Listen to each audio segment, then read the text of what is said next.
අයිබෝවන් Cakenshapes YouTube channel එකට ගොඩාක් ආදරයෙන් ආලව පිළිගන්නවා. ඔන්න ඉතින් අද මම කියලා දෙන්න හදන තීම් එකට ඔයාලට කැමති නමක් දාගන්න පුළුවන්. ජංගල් තීම්, ඇනිමල් තීම්, එහෙම නැත්නම් සෆාරි තීම් කියලා වුණත් කියන්න පුළුවන්. ඉතින් මේ කේක් එක කිලෝ 1.5 කේක් එකක් ග්‍රෑම් 750 කේක් දෙකක් තමයි මම මේ කේක් එකට භාවිතා කරලා තියෙන්නේ. ඒ වගේම අඟල් 8 තැටිය තමයි මම භාවිතා කළේ. අඟල් 8 තැටියෙන් තැටි දෙකක් තමයි මම මේ කේක් එකට භාවිතා කරලා තියෙන්නේ. ඒ වගේම සම්පූර්ණ කේක් එක ඩෙකොරේට් කරලා ඉවර කරන්නයි කප් කේක් ටොපර්ස් 12 හදා ගන්නයි මම ෆොන්ඩන්ට් කිලෝ දෙකක් විතර හදාගත්තා. පොඩ්ඩ ඉතුරුත් වුණා. ඉතින් සම්පූර්ණයෙන්ම මම ෆොන්ඩන්ට් කිලෝ දෙකක් හදාගත්ත කේක් එක හදන්න ඉස්සෙල්ලා. මුලින්ම මේ විදියට මම ෆොන්ඩන්ට් එක රෝල් කරගත්තා මට අවශ්‍ය ප්‍රමාණයට. ඉතින් මේ ෆොන්ඩන්ට් එක මම කලර් කරගත්තේ විල්ටන් ලීෆ් ග්‍රීන් එකෙන්. මම හැමදාමත් කියනවා වගේ ෆොන්ඩන්ට් කලර් කරනකොට අපි කලර්ස් පොඩ්ඩ දාලා තමයි කලර් කරගන්න ඕනේ. ඉතින් අද මගේ කේක් එකේ බේස් එක මම කවර් කරන්නේ මේ ලීෆ් ග්‍රීන් කලර් එකෙන්. ඒ වගේම කේක් නිර්මාණකරණයට අලුත් බොහෝ දෙනාට තියෙන තවත් ගැටලුවක් තමයි කේක් එකේ ප්‍රමාණය අනුව අපි කොච්චර පළලට ෆොන්ඩන්ට් එක රෝල් කරගන්න ඕනද කියන කාරණාව. ඉතින් ඒ ගැනත් විස්තරාත්මක වීඩියෝ එකක් මම කරලා තියෙනවා. පහත ඩිස්ක්‍රිප්ෂන් බොක්ස් එකේ දාන්නම් ඔයාලට බලා ගන්න. ක්‍රම් කෝට් කරලා ශීතකරණයේ පහළ කොටසේ පැය 2-3ක් මං කේක් එක තියෙනවා. ඊට පස්සේ ශීතකරණයෙන් එළියට අරගෙන විනාඩි 15ක් විතර රූම් ටෙම්පරේචර් එකේ තියෙනවා. විනාඩි 15කට පස්සේ තමයි මම මේ විදියට කේක් එක ෆොන්ඩන්ට් වලින් කවර් කරන්නේ. ඉතින් ඒකට හේතුව තමයි අපි කේක් එක ෆ්‍රිජ් එකෙන් එළියට ගත්ත ගමන් ෆොන්ඩන්ට් වලින් කවර් කරොත් කේක් එකේ තියෙන තෙත ගතිය ෆොන්ඩන්ට් එකට උරා ගන්න පුළුවන්. එතකොට අපිට කේක් එක ස්මූත් කරන්න අමාරු වෙනවා. ඒ හේතුව නිසා තමයි ෆ්‍රිජ් එකෙන් එළියට අරගෙන විනාඩි 15ක් විතර ගියාට පස්සේ අපි කේක් එක ෆොන්ඩන්ට් වලින් කවර් කරන්නේ. ඔන්න ඉතින් මේ විදියට මම කේක් එක ෆොන්ඩන්ට් වලින් කවර් කරගත්තා. ඔයාලට පේනවා ඇති තනින් තන මේ විදියට පොඩි ඩැමේජස් තියෙනවා. ඒ දේවල් නම් අපිට කේක් එකේ ඩෙකොරේෂන්ස් වලින් කවර් කරගන්න පුළුවන්. දැන් මම සම්පූර්ණ කේක් එකේම තියෙන කෝන් ෆ්ලවර් මේ විදියට වතුර ටිකක් ආධාරයෙන් පිරිසිදු කරගන්නවා. ඉතින් අපි ඩෙකොරේෂන්ස් කරනකොට කේක් එක සම්පූර්ණයෙන් ඉවරුණාට පස්සේ පිරිසිදු කරනවට වඩා මේ විදියට පියවරෙන් පියවර පිරිසිදු කරගෙන යන එක තමයි වඩාත් සුදුසු වෙන්නේ. දැන් මම කේක් බෝඩ් එක කවර් කරගන්නයි යන්නේ විල්ටන් ග්‍රීන් එකෙන්ම ටිකක් වැඩිපුර භාවිතා කරලා තමයි මම මේ කොළ පාට හදාගත්තේ. කේක් එක බේක් කරන්න භාවිතා කරපු අඟල් 8 පෑන් එක අරගෙන මම මේ විදියට ෆොන්ඩන්ට් එක මැදින් තියලා රවුමක් කපලා ඉවත් කරගන්නවා. ඊට පස්සේ වැඩිපුර කොටස් ටික මේ විදියට කපලා ඉවත් කරගෙන රෝලින් පින් එක ආධාරයෙන් ෆොන්ඩන්ට් එක කේක් බෝඩ් එක උඩට දාගෙන කේක් බෝඩ් එක කවර් කරගන්නවා.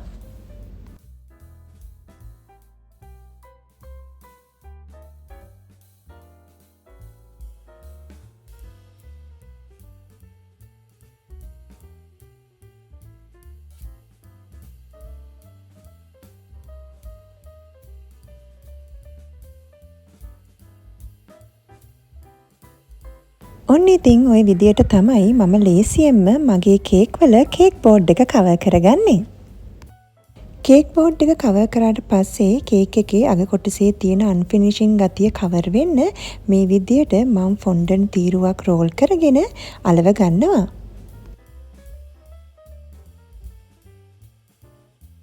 දැන් මං කොළ ටිකක් හදාගන්න තමයි යන්නේ. ඉතින් ඒ සඳහා මේ වගේ ලීෆ් කටර්ස් ටිකක් මම අරගෙන තියෙනවා. අලි එක්ස්ප්‍රස් එකෙන් තමයි මම මේවා ගෙන්න ගත්තේ. ඉතින් මේ ෆොන්ඩන්ට් එකට මං හොඳට ටයිලෝ සෙට් කරලා තියෙන්නේ. මේ විදියට මුලින්ම කෝන් ෆ්ලවර් හොඳින් ෆොන්ඩන්ට් එකේ ගා ගන්න ඕනේ. ඊට පස්සේ ගොඩාක් පරිස්සමට ලීෆ් එක කපා ගන්න ඕනේ. ඉතින් මේ වගේ ලීෆ් දෙකක් මං කපා ගන්නවා. මේ වගේ කටර්ස් භාවිතා කරනකොට ෆොන්ඩන්ට් එකේ හොඳින් කෝන් ෆ්ලවර් තවර ගන්න ඕනේ. එහෙම නැත්නම් ෆොන්ඩන්ට් එක කටර් එකේ ඇලෙන්න බලනවා.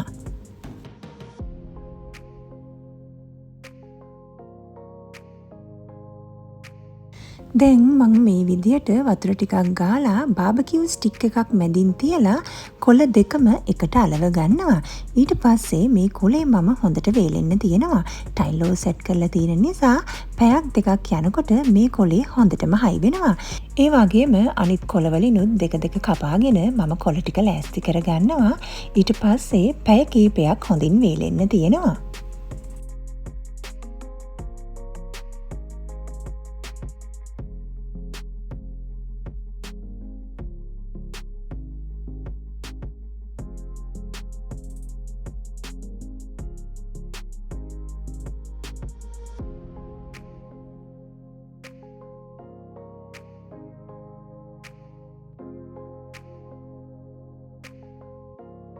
මේ ලෙටර් කටර්ස් ටික භාවිතා කරලා මම 9 අකුරු ටික කපා ගත්තා. දැන් ෆොන්ඩන්ට් කෑල්ලක් අරගෙන වතුර ටිකක් ගාලා 9 අකුරු ටික අලව ගන්නවා.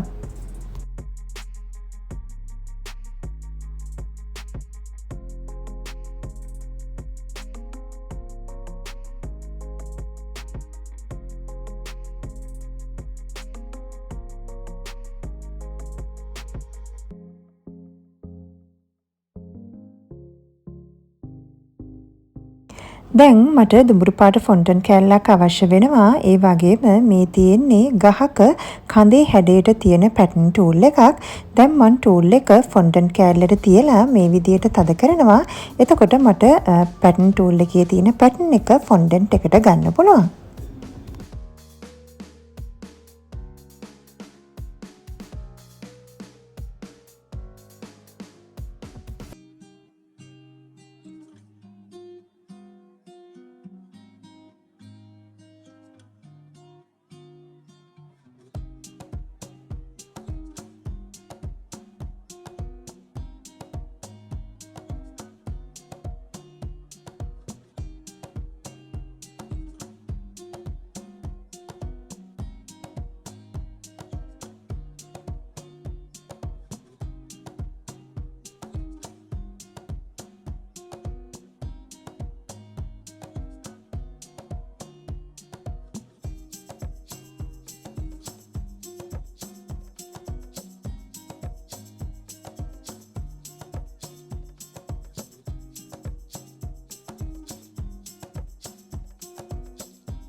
මේ තියෙන්නේ විල්ටන් පර්පල් සහ නේවි බ්ලූ කලර් එක. ඉතින් මේ කලර්ස් දෙක මික්ස් කරලා මම මේ වගේ දම් පාටට හුරු නිල් පාටක් හදාගත්තා.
දැන් මේ ලීව් කටර්ස් ටික භාවිතා කරලා මට අවශ්‍ය ප්‍රමාණයට මං කොළ ටිකක් කපා ගන්නවා.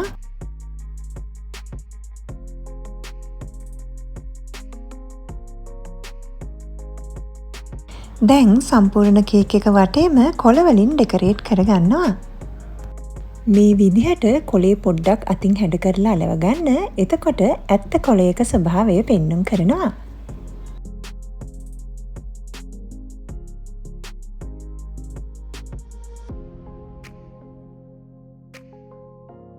මේ ටොපර්ස් ටික මම කලින් දවසේ තමයි හදාගත්තේ. ටයිලෝස් දාලා හදපු නිසා දැන් හොඳට හයි වෙලා තියෙන්නේ. ඉතින් මේ හැම ටොපර් එකක්ම හදන ලින්ක් එක මම පහත ඩිස්ක්‍රිප්ෂන් බොක්ස් එකේ දාන්නම් ඔයාලට බලා ගන්න. මේ තියෙන්නේ අපි කලින් හදාගත්ත කොළ ටික. ඉතින් මේ ටිකත් හොඳට හයි වෙලා තියෙන්නේ. අපි දැන් මේ ටොපර්ස් ටික ඔක්කොම එකතු කරලා කේක් එක ඩෙකොරේට් කරලා බලමු.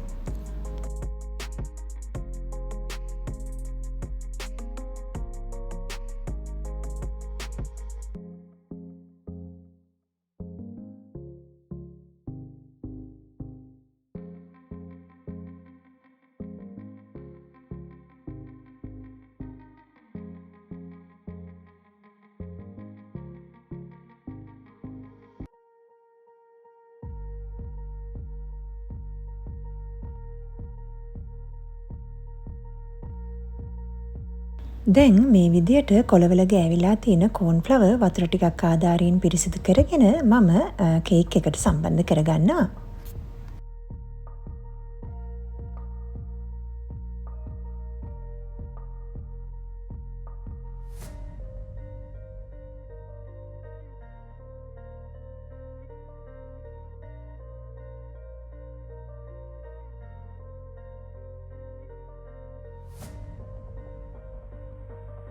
ඊට පස්සේ සම්පූර්ණ කේක් එක වටේටම මේ විදියට කොළ වලින් ඩෙකොරේට් කරගන්නයි හදන්නේ.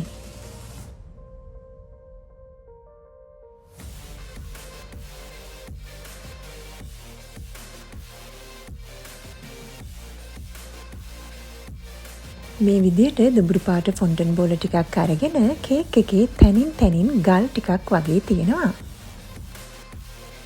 ඉතින් මේක කැලයක්නේ, ඒක නිසා මම තනින් තනින් මල් ටිකකුත් එකතු කරගන්නවා.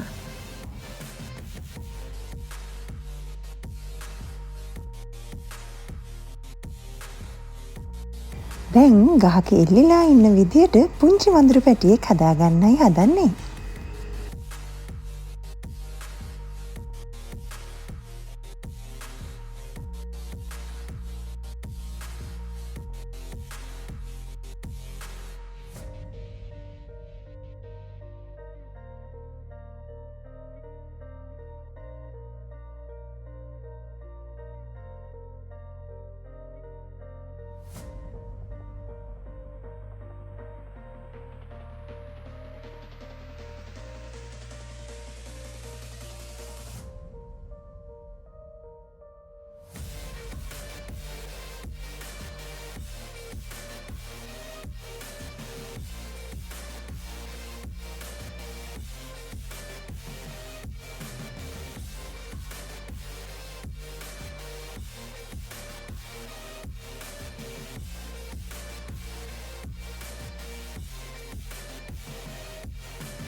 ඔන්න ඉතින් මේ විදියට මම කේක් එක ඩෙකොරේට් කරලා ඉවර කරගත්තා. වීඩියෝ එකෙන් ඔයාලට ප්‍රයෝජනවත් දෙයක් ඉගෙන ගන්න ලැබෙන්නේ නැති කියලා විශ්වාස කරනවා. Cakenshapes YouTube channel එක subscribe කරලා නැත්නම් subscribe කරන්න. එහෙනම් අදට ගිහින් එන්නම්. ඔයාලට සුබ දවසක්.